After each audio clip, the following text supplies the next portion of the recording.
Many people are talking about God today because now they themselves have seen that science is also failed to some problems.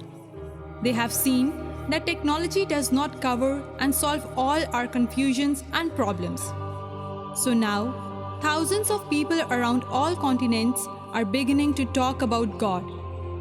Some of them are praying daily to seek peace in their heart. Some of them are meditating and studying yoga. They are all searching for one thing now: God.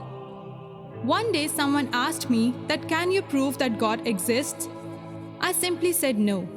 I cannot present God in front of them and say, hey, here is God. How do I know that God exists? The evidence is all around me.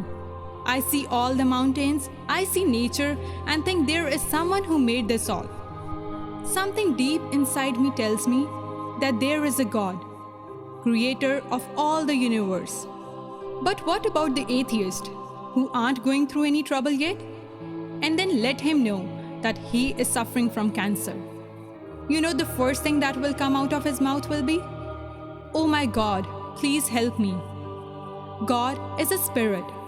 He does not have a body like yours and mine.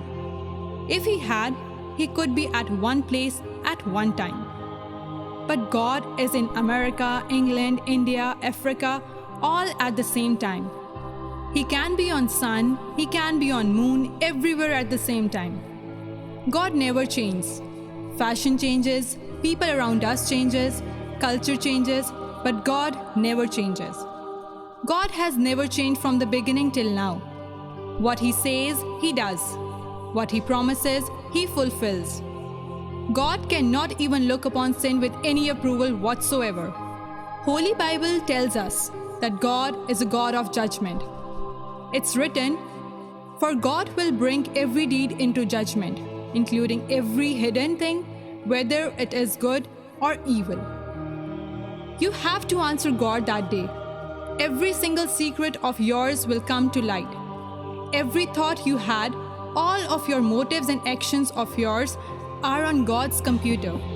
He is keeping a record of all of that. And someday, you have to stand before a holy God in an account. I know beauty of God's love, that whatever we do, He still loves us, cares for us.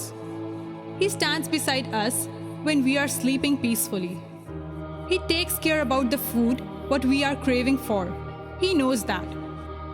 God loves you and He is waiting for you at the door of your heart, so that you can let Him come in, so that He can give you whatever you are seeking for so long. Let Him come today, for He has been waiting for so long.